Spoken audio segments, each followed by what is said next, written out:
algumas leituras aqui.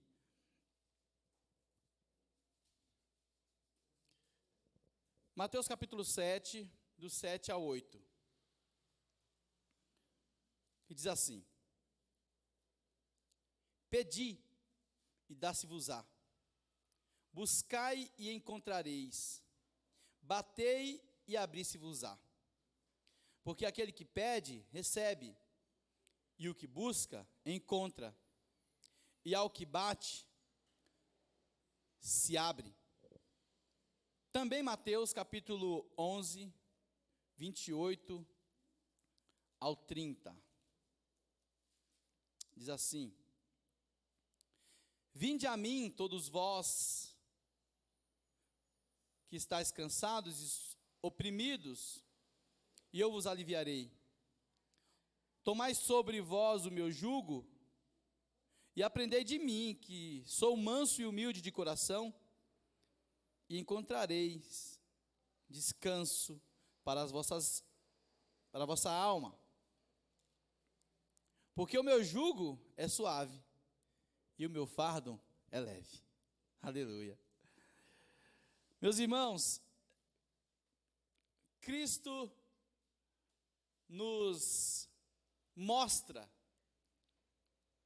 que devemos bater.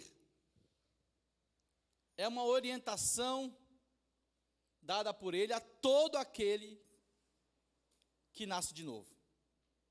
Batei. Buscai. Isso significa que ninguém é um cristão apenas porque levantou a mão e confessou Jesus Cristo. E ninguém desfrutou de forma suficiente a experiência da conversão, porque é algo contínuo. Estará presente no modo de existir humano a busca.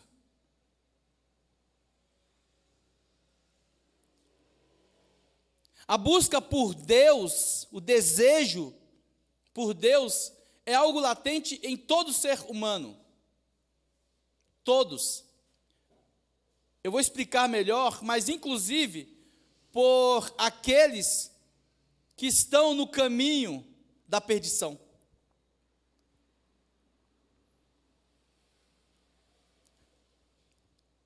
O instinto humano, a essência humana, busca pela promessa de Deus. De forma que o desejo humano, ele reflete o desejo que o homem tem por Deus. A grande verdade é que nós nos deparamos com as distorções e as trocas do objeto desse desejo.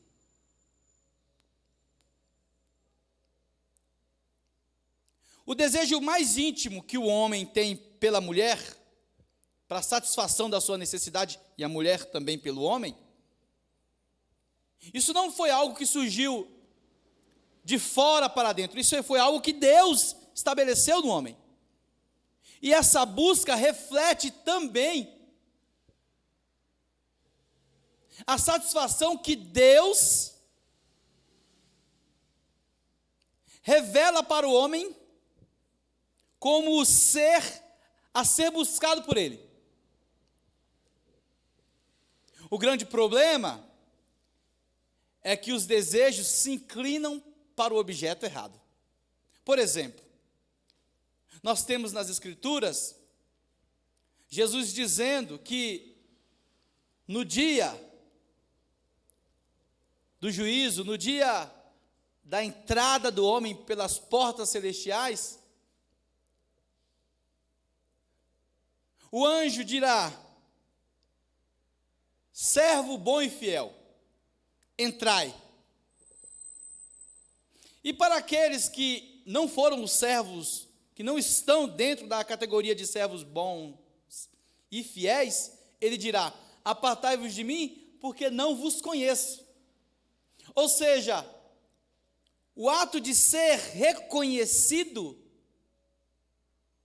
faz parte de uma busca que existe na natureza humana, mas ser reconhecido por quem? Ser reconhecido por Deus. Como geralmente nós substituímos o objeto, assim como Saul trocou as promessas de Deus pelo que entendia ser melhor para ele, assim como Esaú trocou o direito da primogenitura pelo prato de lentilha, assim como uma criança pode, sem ter consciência do benefício que há em passar umas férias na praia, em um lugar maravilhoso, e ela, por não ter consciência disso, e por estar muito envolvida com o benefício de um pirulito, e ela pode substituir uma coisa pela outra, nós também costumamos a substituir o objeto que sacia totalmente as nossas necessidades por objetos passageiros, como disse o pastor Lafayette na semana passada. E olhamos para aquilo que é passageiro como se fosse tudo o que nós precisássemos para adquirir o ápice da satisfação humana. Então vejam bem, à medida que nós erramos o objeto, ao invés de buscarmos Deus e esse reconhecimento que nos faz perceber que somos reconhecidos por alguém, nós passamos a buscar reconhecimentos humanos. Sofremos com depressão, sofremos com síndrome de inferioridade, complexo de inferioridade, porque por não sermos reconhecidos por pessoas ou qualquer outra entidade que gostaríamos, e entendemos que aquilo é muito importante, nós erramos o objeto e a nossa alma se abate por não sermos reconhecidos por essas espécies de seres humanos ou de entidade, e sofremos mais por isso do que Deus como objeto. Mas independente de qualquer coisa, independente dos nossos desejos estarem errados, a verdade é a seguinte: os nossos desejos refletem uma busca natural no homem, uma necessidade natural do homem, em que a satisfação dessa necessidade está em Deus. Mas nós erramos o alvo, e por errarmos o alvo, sofremos mais ainda, porque o objeto que nós buscamos e dedicamos toda a nossa energia é um objeto mortífero, corruptível, que não subsiste para sempre, que não se sustenta para sempre, que não tem condições de nos dar aquilo que realmente nós precisamos. Podemos até conseguir adquirir alguns objetivos aqui, mas à medida que olhamos para isso como o ápice das realizações de nossos desejos, quando adquirimos, percebemos que aquilo passa. É como comprar algo que queríamos muito, uma casa, um carro ou qualquer outra coisa. Depois de um tempo, aquilo passa de ser parte do objeto do nosso desejo. Aquilo perde, de certa forma, sua força. E é interessante que um casamento de um homem e uma mulher,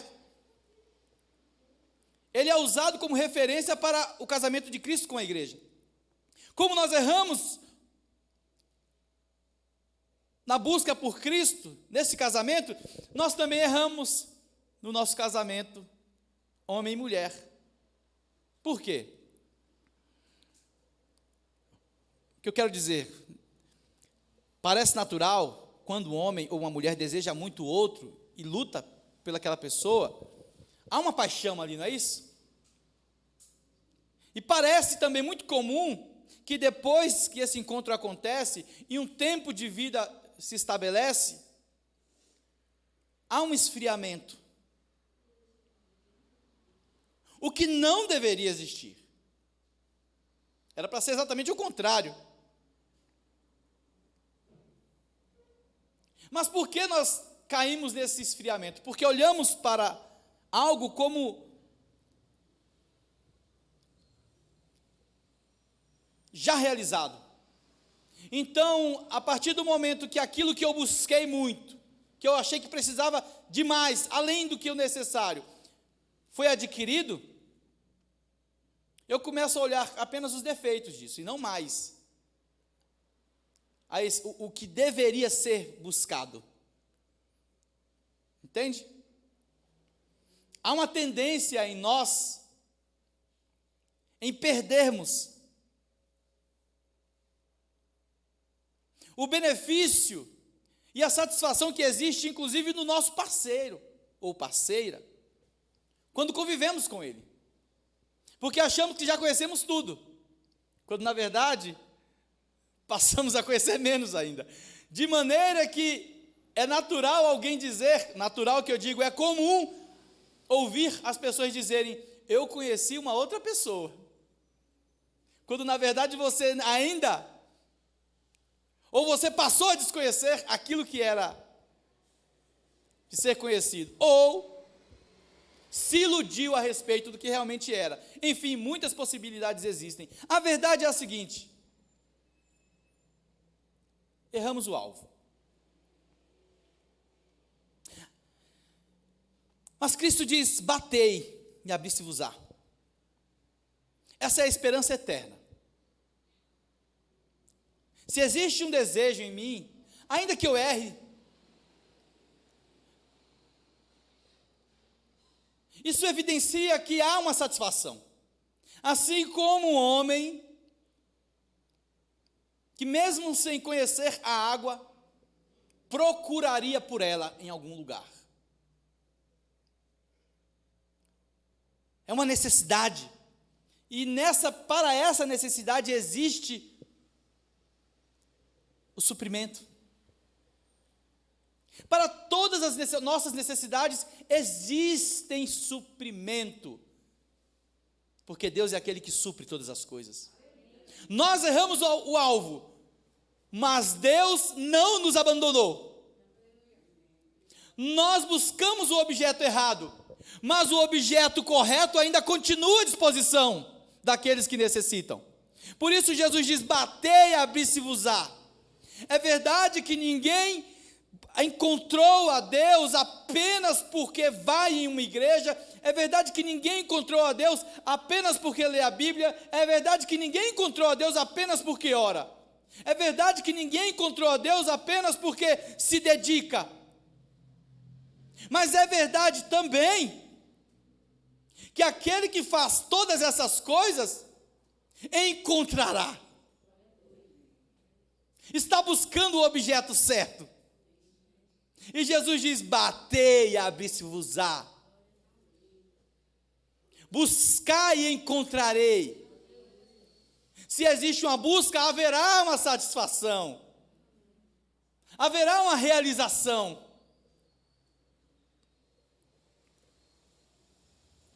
Você vai aprendendo. Vai se envolvendo com aquela realidade a ponto de esquecer o erro. Você entende? Ontem eu estava na casa da minha sogra, eles fizeram uma festinha junina lá com as crianças, e alguns adultos também, e aí tem aquela argolinha, tem algumas argolinhas ali para jogar nas garrafinhas, e eu pegava, jogava aquele negócio, não acertava nada, sabe? Jogava nada, pegava 10 e não acertava nenhum. Aí, depois eu sentei lá, fiquei sem nada para fazer, comecei a ficar jogando aquele treco, e fiquei insistindo, sabe? Fiquei insistindo. Daqui a pouco, foi ficando difícil errar. De tanto que eu insisti. Você vai aprendendo, vai chegando um momento que você vai aprendendo tanto a fazer o correto, que você se incomoda com o errado. À medida que você vai aprendendo algo, vai se tornando estranho fazer diferente daquilo que você aprendeu. Então, a busca por Deus traz como resultado a sua presença. É verdade que ninguém poderá conhecê-lo completamente, obviamente que não. Mas a certeza de que Ele nos conhece muito bem, isso já é suficiente para nos realizar, para nos deixar realizados, porque nós temos uma alma. E por isso Jesus diz: vinde a mim, vocês que estão cansados e sobrecarregados, que encontrareis descanso para vossas almas.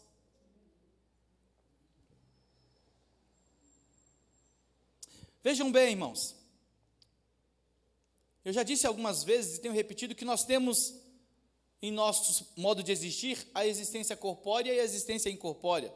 A essência incorpórea, substância corpórea e incorpórea.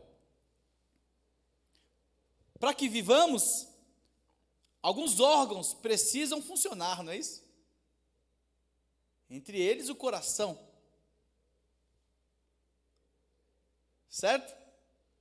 Quando a gente diz, estou com o coração triste, você não está dizendo que aquele bolo de nervo está triste. Nesse momento você está se referindo a outra coisa que você chama de coração. Quando Deus diz, o sangue do teu irmão clama a mim, Deus falou isso para Caim após ter matado Abel. Ele não está dizendo que o sangue, o líquido, está falando alguma coisa. Ele está dizendo que algo,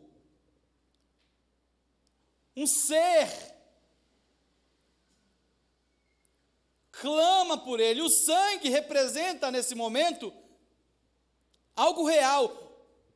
Algo, ou seja, uma substância material, o nome de uma substância material é utilizada para refletir a verdade de uma outra substância real, que é a nossa alma.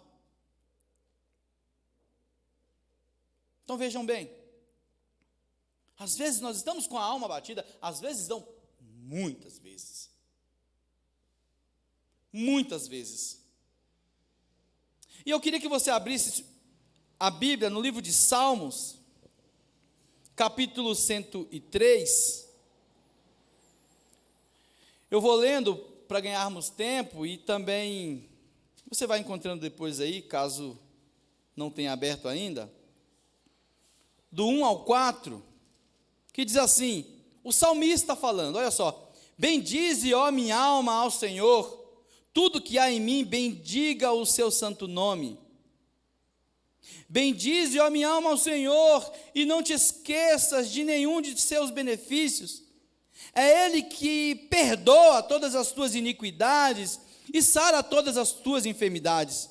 Quem redime a tua alma da perdição e te coroa de benignidade e de misericórdia. Olha que coisa maravilhosa. Isso aqui não é uma oração. Isso aqui é o salmista falando com ele mesmo, falando com sua própria alma. E nós fazemos assim com a gente? A gente não fala com a gente? Tem hora que a gente não entende o que está acontecendo com a gente mesmo. A gente fala, não sei se eu vou para a direita ou vou para a esquerda. Por que eu estou triste? Eu devia estar alegre. Tem momentos que nós acordamos angustiados, chateados, não sabemos o porquê, e a gente fica tentando procurar o motivo. Tem momentos que a gente está com alegria, não conseguimos explicar também porquê. Às vezes ficamos chateados, e não sabemos se deveríamos realmente estarmos chateados. Enfim, nós temos vários sentimentos que não temos a certeza de que ele deveria estar ali. Então, a gente fala com a gente, poxa, mas será? Eu deveria? E é isso que o salmista está fazendo aqui. Ele identifica algo em sua alma e ele está falando com ela. Ele está incentivando a sua própria alma. Bendize a minha alma ao Senhor. E aí ele começa a orientá-la. Não te esqueças dos teus benefícios.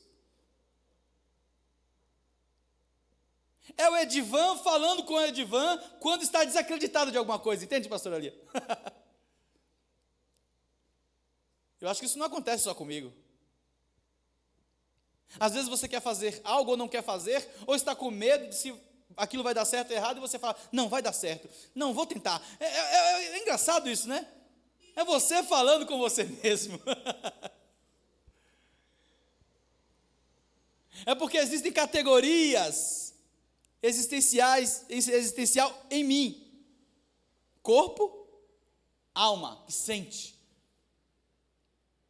E se você dialoga com a sua alma, se você às vezes tem dúvidas a respeito do que está acontecendo com a sua própria alma, vamos ler também Salmos capítulo 42, do 1 ao 5. Louvado seja o nome do Senhor. Salmos 42, do 1 ao 5. Como o cervo brama pelas correntes das águas, assim suspira a minha alma por ti, ó Deus. O salmista agora está falando com Deus. A minha alma tem sede de Deus, do Deus vivo. Quando entrarei e me apresentarei ante a face de Deus? Agora ele falando com ele mesmo. As minhas lágrimas servem de mantimento de dia e de noite, porquanto me dizem constantemente, onde está o teu Deus? Quando me lembro disto, dentro de mim derramo a minha alma, pois eu havia ido com a multidão, fui com eles à casa de Deus, com voz de alegria, louvor, e com a multidão que festejava. Vejam bem, o salmista está dizendo, eu ia para a casa de Deus, eu me alegrava, eu sentia junto com aquele grupo, com aquela multidão que ia para lá, e quando eu voltava, alguém dizia, onde está o teu Deus? Aí ele vem no versículo 5 concluindo, por que estás abatida, ó minha alma? E por que te perturbas em mim? Espere em Deus, pois ainda o louvarei na salvação da tua presença. Aí ele conclui aqui nessa passagem, bendiga a minha alma ao Senhor, porque a minha alma está abatida em mim. Ou seja, eu não sou só a minha alma, eu preciso incentivar a minha alma. Os meus sentimentos não podem ser a referência máxima da concepção daquilo que é certo e errado. Os meus sentimentos não são tão confiáveis para que eu acredite totalmente neles, você entende? Então, o salmista identificando isso, fala, minha alma, por que você está abatida em mim? E ele pergunta, e se ele pergunta é porque há uma dúvida. Ele não sabe dizer o que está acontecendo com os sentimentos dele. Então ele diz, por que te abate? É uma pergunta, por que, minha alma? Eu não sei. Por que você está triste? E nós somos assim. Nós temos muitas dúvidas a respeito do mundo, muitas dúvidas a respeito do outro e muitas dúvidas a respeito de nós mesmos. Há uma incerteza a respeito de nós mesmos, de nossos próprios sentimentos. E essa incerteza não aparece uma vez ou outra, em vez em quando, ela aparece frequentemente.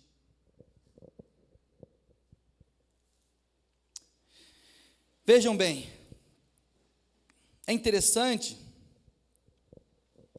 que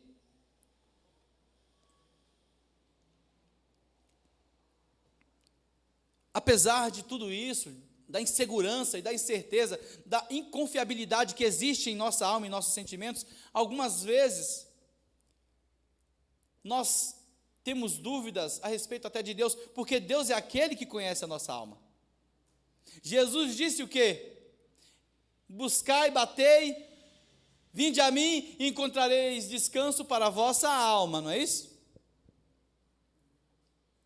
Ele é aquele que nos sonda e nos conhece, conhece os nossos pensamentos, os nossos sentimentos, conhece a nós mesmos melhor do que nós conhecemos, porque nós temos dúvidas a respeito dos nossos sentimentos, nem sempre nós sabemos a origem dele. E nem sempre nós sabemos como nos livrar desse sentimento, que é uma outra realidade. A gente consegue se livrar de um problema externo, mas do interno nem sempre a gente consegue. É possível deixar alguma coisa aqui no mundo, mas o sentimento em relação àquilo não é tão fácil quanto deixar aquilo.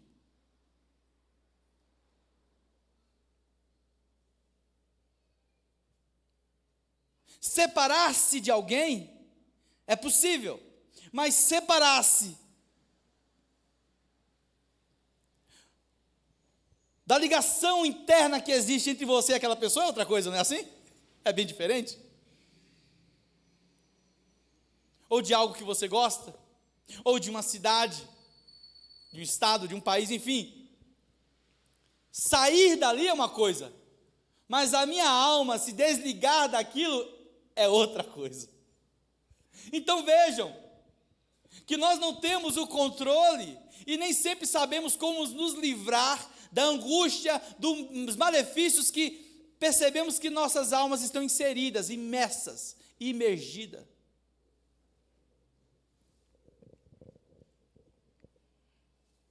Mas há uma segurança no salmista. Eu tenho uma saída. Espera em Deus, ó minha alma. Bendize, ó minha alma, ao Senhor.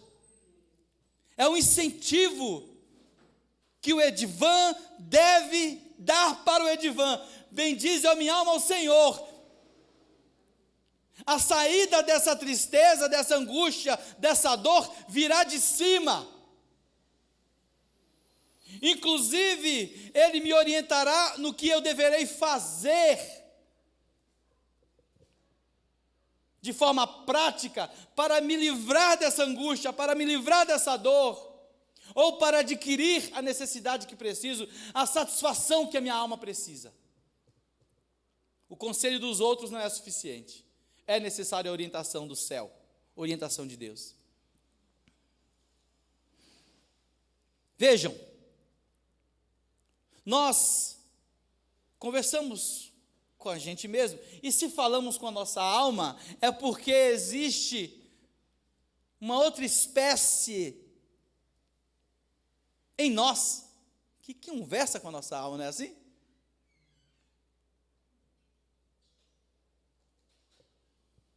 Uma outra substância que está dentro do nosso corpo, obviamente. Ou o nosso corpo está dentro dessa substância? Difícil essa resposta. Mas a verdade é o seguinte: se eu converso com a minha alma, então existe uma outra substância que conversa com minha alma, meus sentimentos. E nós chamamos isso de espírito. É a fonte que dialoga com a alma.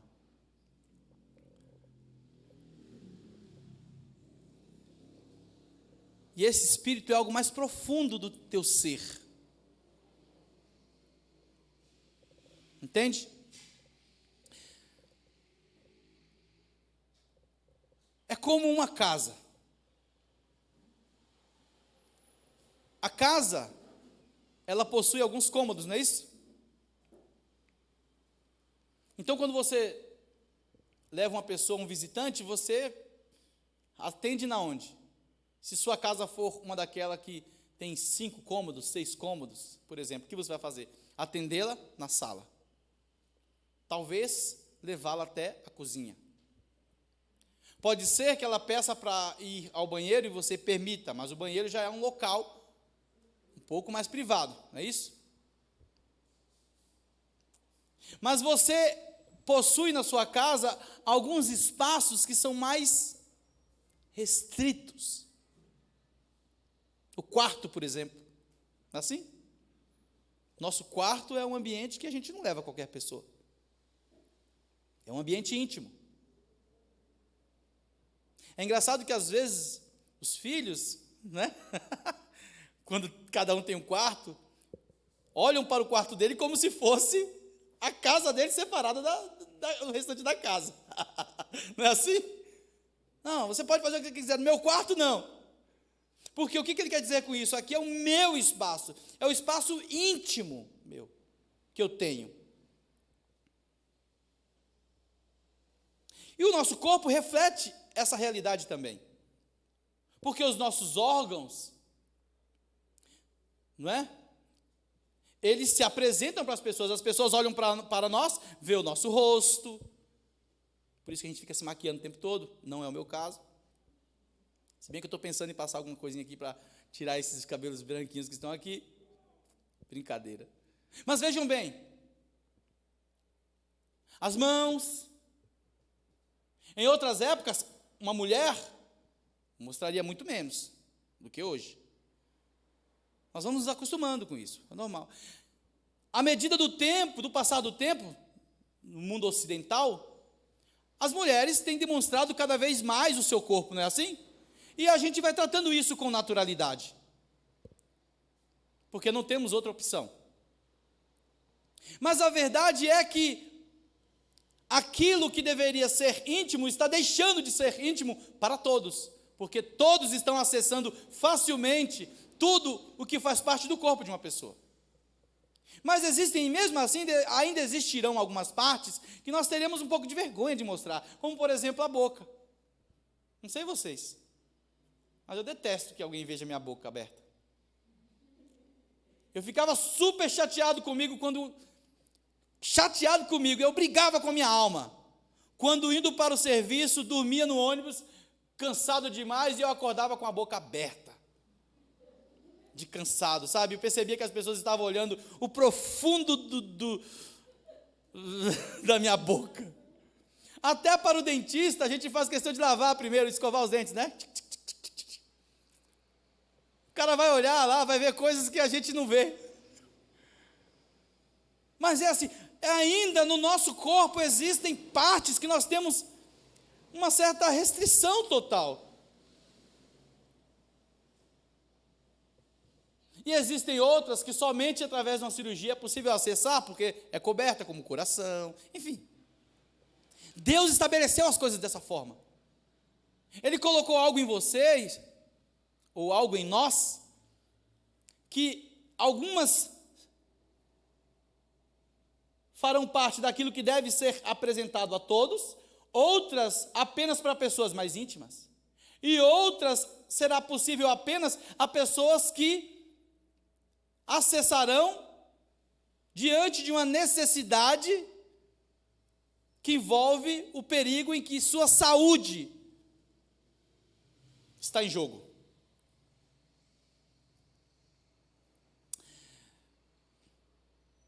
Quando Jesus diz, vinde a mim, encontrarei descanso para vossas almas, é porque Ele está revelando o quê? Eu sou aquele que posso curar o mais íntimo do teu ser.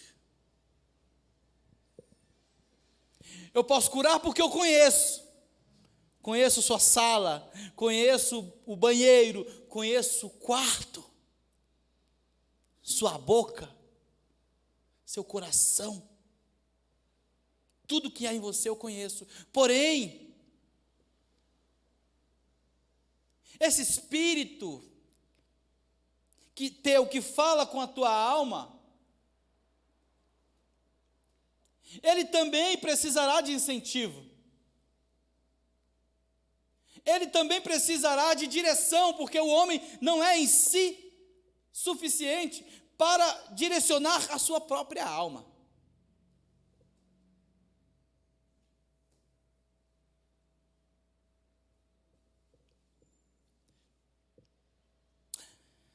Então vem outra promessa.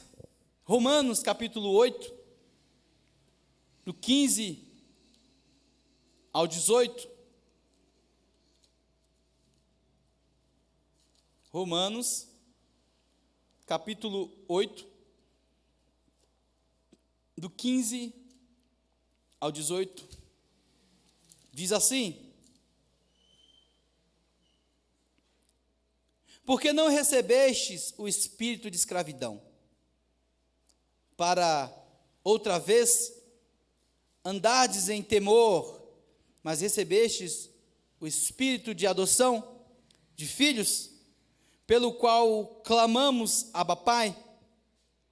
O mesmo Espírito testifica com o nosso espírito que somos filhos de Deus. E se nós somos filhos, somos logo herdeiros também, herdeiros de Deus e co-herdeiros de Cristo. Se é certo que com Ele padecemos, para que também com Ele sejamos glorificados. Porque para mim tenho por certo que as aflições deste tempo presente não são para comparar com a glória em que nos há de ser revelada. Aleluia. Vejam que agora ele está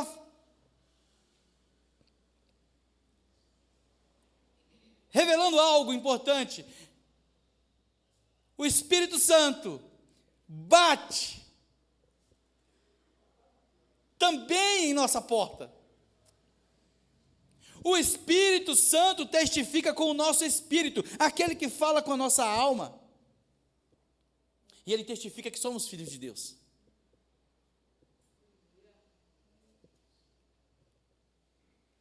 Apesar de nos conhecer totalmente, nós precisamos reconhecer que precisamos dele.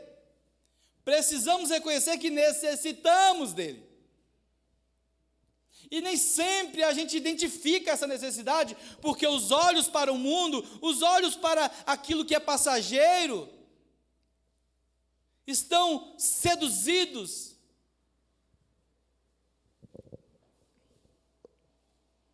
Sendo assim, meus irmãos, a misericórdia do Senhor é a razão de não sermos consumidos.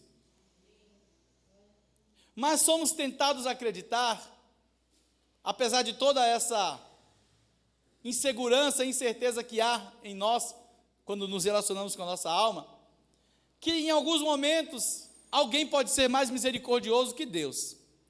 Olha só que coisa engraçada. Quando lemos alguns textos, em que Deus manda exterminar as pessoas, e alguém desobedece permitindo que as pessoas continuem vivas, nesses momentos nós achamos que aquela pessoa foi mais misericordiosa que Deus. Porque para nós, a morte é em todos os momentos, ou em qualquer circunstância, ela significa a derrota, ela significa o fim do homem.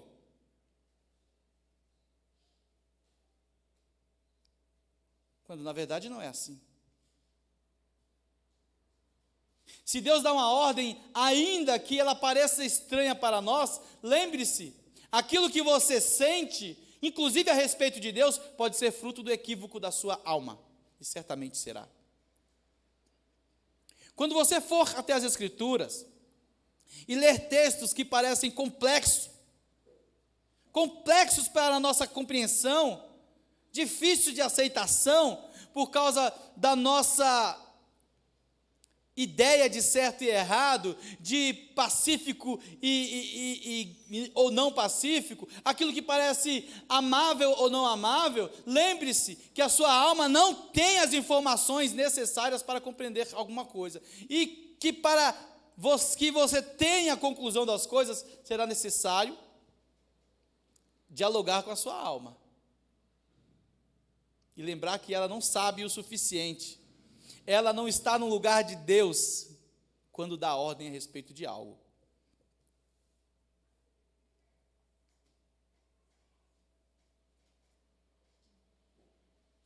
Não pense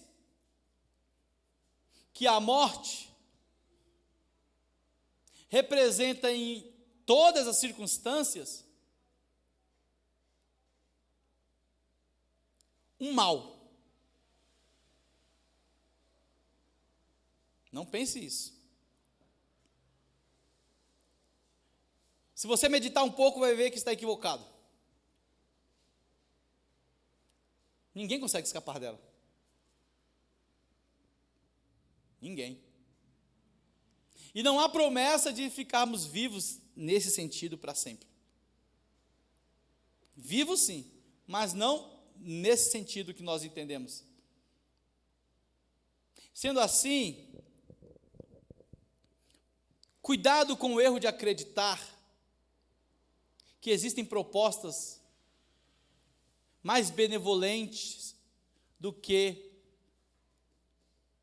a proposta dada por Deus. do que a revelação divina. Cuidado com qualquer movimento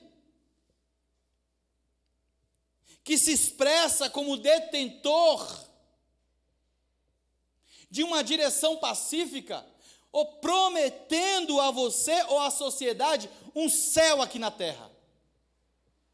Como pode alguém, um ser humano que é confuso em si, criar um roteiro capaz de satisfazer a alma humana? Queridos, ninguém supera a promessa divina. E na promessa divina está contido que o mundo jaz no maligno, que conforme o juízo vai se aproximando, os dias serão piores. Não queira acreditar diferente, porque alguém te diz que você, junto com esse grupo, será capaz de transformar um mundo melhor. Não acredite, isso é antibíblico. Não quero dizer com isso que nós não tenhamos que participar, óbvio, a própria Bíblia nos incentiva a isso. Não precisamos de ideologia de ninguém. A Bíblia, Deus é suficiente e nos orienta quanto a isso, mas Ele não nos tira da realidade. E qual é a realidade? Vocês serão luz em trevas, em meio a trevas. Ele não diz você será luz para clarear a luz, não. As trevas estarão presentes, e estará presente, mas vocês serão luz, e devem ser luz nas trevas, não luz para as trevas. Você entende? Quando eu digo luz em meio às trevas, eu estou admitindo que é impossível acabar com as trevas, mas a luz estará se movimentando em meio às trevas. Ser luz para as trevas significa favorecer o aumento das trevas, o aumento da confusão mental humana, o aumento da dúvida, o aumento da distância do homem a Deus, o aumento da crença nas falsas propostas. Sendo assim, meus irmãos, nós temos um Deus. Vinde a mim, e Ele diz, que encontrarei descanso para vossas almas. Tomai sobre vós o meu jugo e aprendei de mim, que sou manso e humilde de coração, e encontrareis descanso para vossas almas. Batei e abri-se-vos-á, porque todo aquele que bate, a porta será aberta. Todo aquele que busca, encontrará. Nunca podemos perder esse foco. Nunca podemos substituir a palavra de Deus que nós conhecemos pouco por propostas humanas que parecem muito claras. Nenhum ser humano é capaz de oferecer para outro aquilo que realmente ele precisa. Somente Deus. E nós estamos aqui nessa manhã ceando ao Senhor porque existe uma busca. Uma busca que eu acredito que você também não está interessado em abandonar, ainda que hajam muitas lutas. E esse realmente é o caminho, porque Jesus disse assim: isto é o meu corpo. Ele não disse assim, isso talvez, não, ele disse, isto é o meu corpo que é partido por vós. Esse isto é significa que nós não podemos tratar como se não fosse, tratar como se fosse uma criação da nossa cabeça, que se decidimos que se decidimos que não é, não será. Não é assim. Ele disse e cabe a mim e a você acreditarmos ou não. Se acredito, bem-aventurados que acreditam. Se não acreditam, amaldiçoados que não acreditam. É só são essas as opções. Vamos orar ao Senhor e cear em nome de Jesus.